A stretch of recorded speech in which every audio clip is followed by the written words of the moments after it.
I actually got with my fleet manager of this year, which I did get permission to say his name. So this fleet manager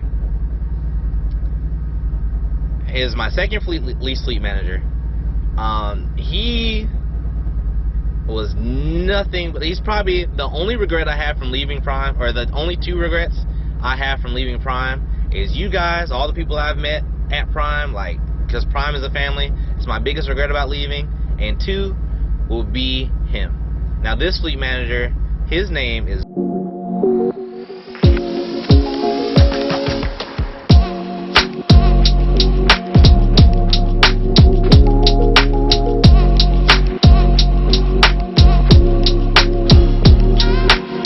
today's video.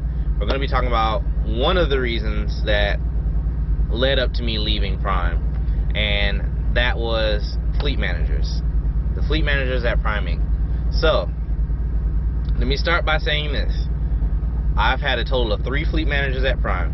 My first fleet manager when I was a company driver, my first fleet manager when I switched over to the lease side, and then my second fleet manager on the lease side. So, my company fleet manager was amazing. I didn't get his permission to say his name, so I will not be sharing it. But he was fantastic as a company fleet manager. He was a fleet manager. He's one of the top, one of the top ranking fleet managers, one of the top ranking fleets on the company side. He kept me moving. I constantly got over 3,000 miles a week. Back as a company driver, you're a runner. You know what I mean?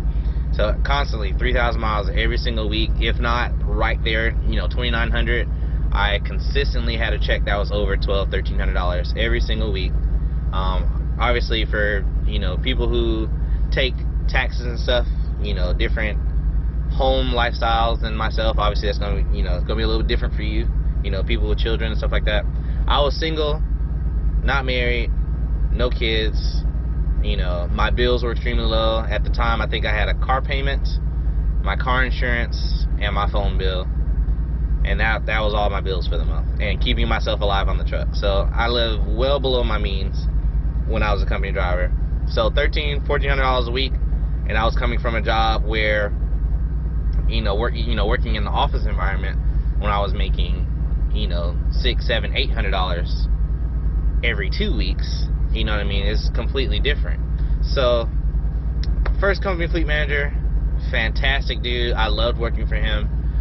It was actually, when I first came to Prime, I had no intentions of going lease. Actually, by that fleet manager's recommendation, he actually, suggested that I go lease. So, thanks to him, I wouldn't be where I am today, without him. So, he was actually the one who recommended I go lease. Started asking me to, started giving me little tips and hints of what to look for in loads. Like even on my company loads, he would tell me, what I would make on the lease side if I were to. Now, before, all you company drivers at Prime that are watching this, like, oh, I can ask my fleet manager, what it'll pay if I was leased. No, you cannot. So that person has been in with Prime so long, he still had access to be able to do that.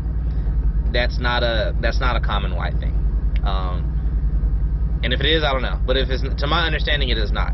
So don't be like, well, Johnson's logic said. No, I didn't.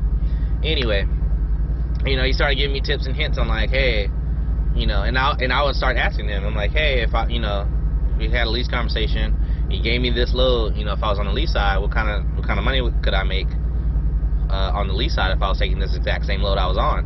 And he would tell me. And so that kind of like working with him kind of warmed me up to going lease, because I didn't have any intention of going. Fantastic dude. Love that dude. My first lease fleet manager, in the beginning, because I didn't really know what to expect. It was new. I didn't really know what to expect. The only thing that I know fairly well is to keep track of stuff. Like I'm very analytical, and all you guys that watch my channel already know this about me. I'm very analytical. I think things through. Like if I'm having a problem with something, I document it. I make sure I go through the proper channels. I do what I'm supposed to do on the business side. I make sure things are getting taken care of when it's supposed to be taken care of. blah blah blah. But the only thing I didn't know was coming to the lease side, you know, the only examples I had from like lease revenue loads, whether it's a good load or not,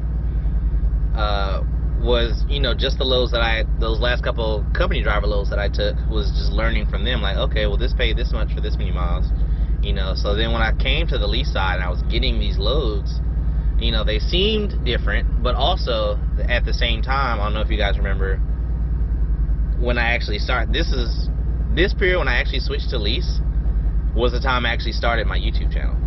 So like in the very beginning, I didn't really know what to expect. So it's just like, I'll take the loads that he would offer, because I didn't know, you know, not that I didn't know any better, but it looked like it made sense, and, you know, just kept doing that basically over and over.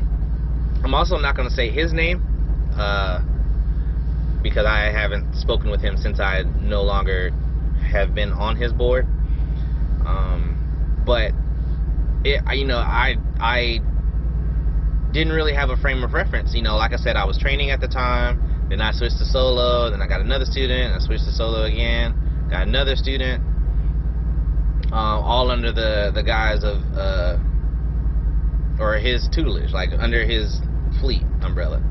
So, you know, I'm taking loads, I'm keeping track where they're coming from, where they're going, how much they're paying, how much is the rate per mile, how much time I'm going to be on the load, you know, is this load going to work for me with my hours, or is this load going to work for me with me and my students' hours, you know, how much fuel is it going to cost me, what states am I hitting, what if to, you know, there's a whole bunch of factors that I look at. When I don't look at a load like, oh, that pays well, and then go take it. Like, every time I get a load that comes through, I instantly have a million questions in my head that I have to, you know, I can make a decision on whether I'm going to take that load in about 15 seconds, but everything that I just listed off is everything that runs through my head that quickly to make sure that that load will work for this truck. Now, I can say that every load that I was sent from that fleet manager, it did work for that truck. You know what I mean? It wasn't like these were super cheap loads. Like, they're not like, they weren't, it's kind of hard to explain. They weren't the best, but they weren't the worst. Like, the loads could have been worse. But I'm saying all this to say, you know, what actually led up to me actually changing fleet managers, and the reason I actually really put a damper on, you know, Prime for me was, you know, I could tell. So I allowed this to go on from from February when I switched to lease. So that was February of 2020, so last year, February of 2020, all the way until October of 2020, and that's when I actually got this truck, the Volvo.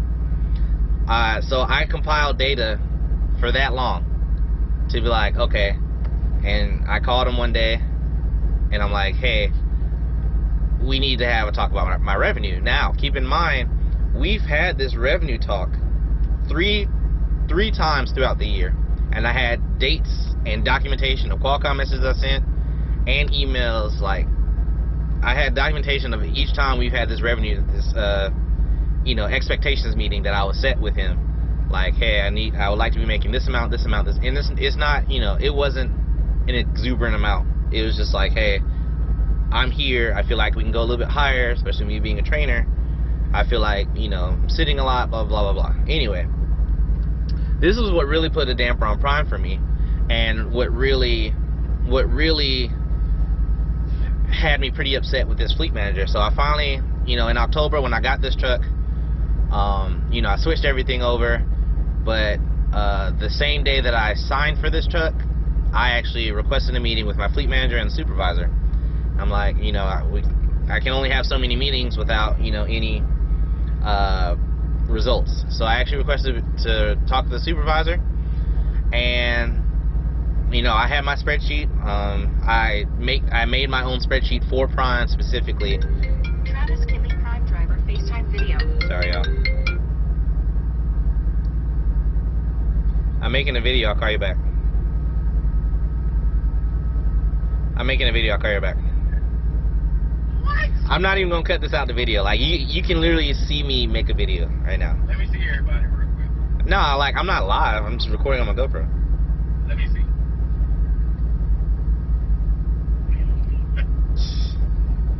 You so dumb. Bye. Bye. Sorry, y'all. Had a meeting with the supervisor, and I made my own spreadsheet for Prime that every single trip, how much fuel after IFTA is taken out, after my fuel surcharge is taken out, like actually what I paid for fuel every week. Like I kept that spreadsheet updated every single day. And so the supervisor called me, and at first it took him about a minute and a half to warm up to me, and I don't blame him, because I'm sure the supervisor, you get drivers all the time that request a meeting with supervisor for various stuff. But I'm sure people call about their fleet manager all the time. But I was prepared. So at first he was kind of cold to me, and he's like, well, what's the issue? I'm like, hey, I feel like my revenue's low, especially me being, one, I'm a lease operator, two, I've been I feel like the lows that I've been being offered and being told that that's my only option in the area, I feel like that it's too low. So and then he pulls up my settlement. He's like, okay, well, how much have you made to date? And as soon as he asked me the question, I was able to answer because I had my spreadsheet up. I was like, well, I've made this much this year as a lease operator. And I guess he was taken aback by that because I had all my data in front of me. So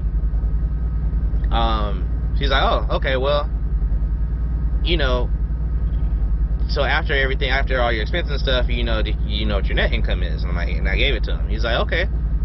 And this is what he said that really solidified the reason I was having for this call, because he just pulled up my year-to-date numbers and looked at those lines, but didn't realize what I'm about to tell you on the other line. So when I told him that number, he's like, oh, okay, well, I mean, that's pretty average. It's just above average for a solo truck. I feel like you're doing fine.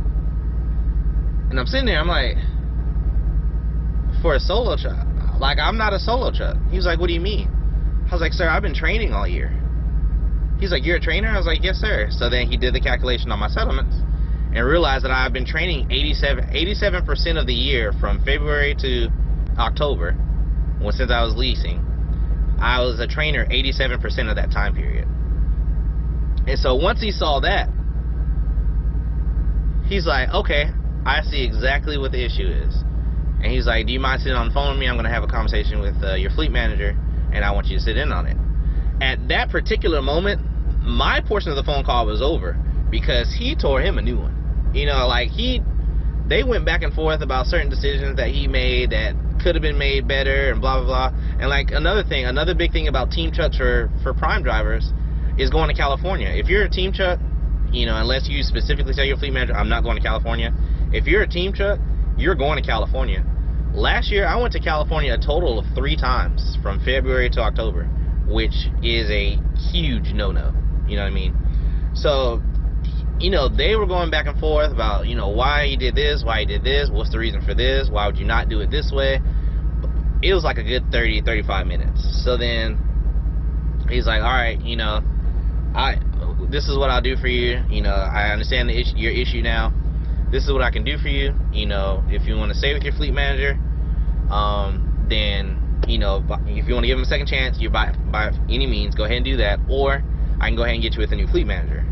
And, that person as my fleet manager, I don't think he was a great fleet manager for me, but he was a good person. And, I do second chances. So I was like, you know what, if he says that he can fix it, I like to give him another chance, blah, blah, I'll give him a chance. He's like, okay, well, I'll do this. I'll give you guys 30 days. I have your truck number written down. And for every trip you take for the next 30 days, I'm going to make sure and look at it, and make sure that that's optimal for that area that you're going to be in. And I was like, okay.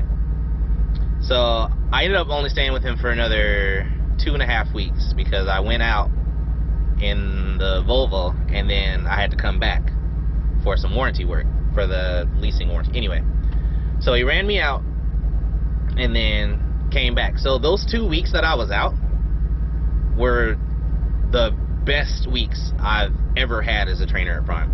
I'm talking about, I took home, I gross revenue $10,500 one week. The next week it was like $10.7 thousand. And actually after all my expenses and everything, I think I actually took home I think it was $4,800 one week and like $5,100 net, after everything, that next week. Like they were good weeks for like those times that he was watching my truck. I'm like, okay, it's really not, it's really, I'm not crazy. Like it's really not me. But I ended up having to come back and my truck went down. So while my truck was down, I was just, I thought about it. I'm like, okay, we're gonna see what he does, right? So I ended up going back out with him, using him the rest of the year, using that fleet manager for the rest of the year. I think around January of this year. Yeah, January of this year, I was still with him. January of this year, because he only watched my truck for the month of October. November came around, it was just me and that fleet manager again. So I'm running my truck, and I steadily watched it go down, right back in that same loop we were just in. And I let him know, I'm like, hey, I see that the revenue's starting to dip back down where we were before. We need to get back up to where we were. Like there's literally no change outside of the fact that it's now winter, but we were halfway in winter before, so there shouldn't be a huge decrease while my revenue is, our miles is going back down solo miles. I know they're still team freight in the winter. And so I let them know, let it go another week, no change. I'm like, okay, go ahead and route me into the yard. Got routed into the yard, and I let them know, I'm like, I'm getting a new fleet manager. So I ended up going back to the yard, and I actually got with my fleet manager of this year, which I did get permission to say his name. So this fleet manager is my second lease fleet manager. He was nothing but, he's probably the only regret I have from leaving Prime, or the only two regrets I have from leaving Prime, is you guys, all the people I've met at Prime, like, because Prime is a family. It's my biggest regret about leaving. And two will be him. Now this fleet manager, his name is Braun Beck. He has given me express permission to tell you guys his name. So if you would like to have a conversation with him, you can call the switchboard and request to speak with him and see what he's about. But my truck has never been ran so smoothly in the last couple months that I was with Prime than when I was on his board. It was the best time I've had at Prime. Well, since I was a company driver. Company driver was fantastic. But that was, if I did not go the route that I did with me coming to Landstar now, I would still be at Prime as a true owner-operator with this truck as long as I could have kept him as my fleet manager. That's my one regret, is having to leave his board. Now, obviously, now that I moved on, there's other factors now that I see on the outside, but I'm not going to say that here. But he left my truck alone. He allowed me to use load choice so those of you guys who know what the load choice program is basically sales. Next video, hint hint. Sales would give you a choice of 3 loads, or it gives you a choice of a total of 6 loads, but 3 loads at a time, where I can pull up my Prime app, look at 3 loads instead of just being proposed one. I can look at 3 loads in my area, and I can pick one of those loads, or I can decline all 3 of them and pick another set of 3 loads if I want to pick one of those loads to take. Now, with that first lease fleet manager, I had that option as well, but I was never allowed to use it. Every time that the window would come up for me to open it, it would always say that truck is pre-planned on another order. As soon as I send a message to figure out, like, hey, can I use my load choice, I get dispatched on the load. And it was always a huge fight of why I couldn't use load choice. That second, Braun always let me use my load choice. He let me control my truck. Braun could tell when I had my meeting with Braun. He could tell that I knew what I was talking about. Like, I was very adamant on numbers and data and keeping track of stuff and making sure my cost is low. Like, there's quite a few times, all the Prime Volvos are terrible on fuel. I was the only Prime Volvo at Prime. I was consistently, in the upper ranks. Like, there's 25 out of those 26. Out of those 26, I was consistently ranked 3 or 4 or 5 in all of the Volvos. And even coming brand new over to Braun's board, I was consistently in the top 10 of his fleet every single week. So I knew how to spend fuel, I knew how to buy fuel, I knew how to keep track of it. So, but Braun could tell all that, and we just had such a great relationship.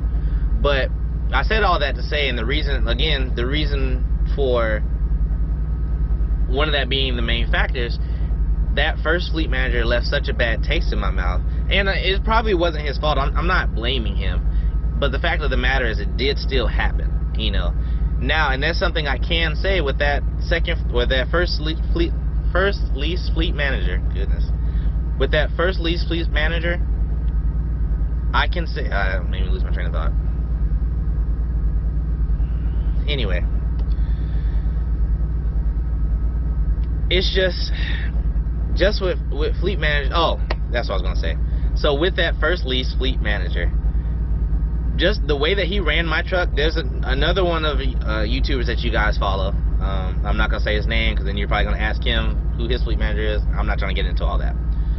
But me and this other YouTuber shared the same fleet manager, and my same fleet manager ran his truck just fine, like amazingly. He made great money. But when me and him sat down and compared numbers, he could see what I was talking about. But we couldn't figure out why there was such a huge difference between the way our trucks were ran. But that left such a bad taste in my mouth that it was really just, you know, I really don't feel like this fleet manager isn't for me, and it put a damper on my feelings on Prime. So I really just wanted to come in and tell you guys my fleet manager story, because like I say, it should be like a 3 or 4 part series, but I wanted to come so you guys can get a full picture. Like I said, my first company fleet, or my only company fleet manager, and my second lease fleet manager, amazing. But that first lease fleet manager, I cannot say that. That first lease fleet manager left such a bad taste in my mouth that it literally, you know, pushed me towards the door before I even thought about buying my truck. You know, when I was still just a lease operator, I was gonna change divisions, you know, something just to get away from that, because it left such a bad taste in my mouth when that supervisor told me that he thought I was a solo truck. And it is like, it just proved my point all year. And one of the questions was, why did you allow this to go on so long? And I let him know that I like to collect data, so that way when I come to you, the way that you came at me, I'm ready for you. I have I got my ammo, I got my artillery. And he's like, oh, that makes sense. But next time, only let that go on for about a month and a half, 2 months. I was like, okay. So, like I said, I just want to come and tell you guys a story so I can go and get this video out to you guys. This is part 1 of 3. Part 2, like I said earlier, the little hint, part 2 is going to be about sales. Sales is going to be part 2. But until then, like I always say, if you're thinking, you guys might as well do a lot of shit. I'll catch you guys on the next one. See you on part 2.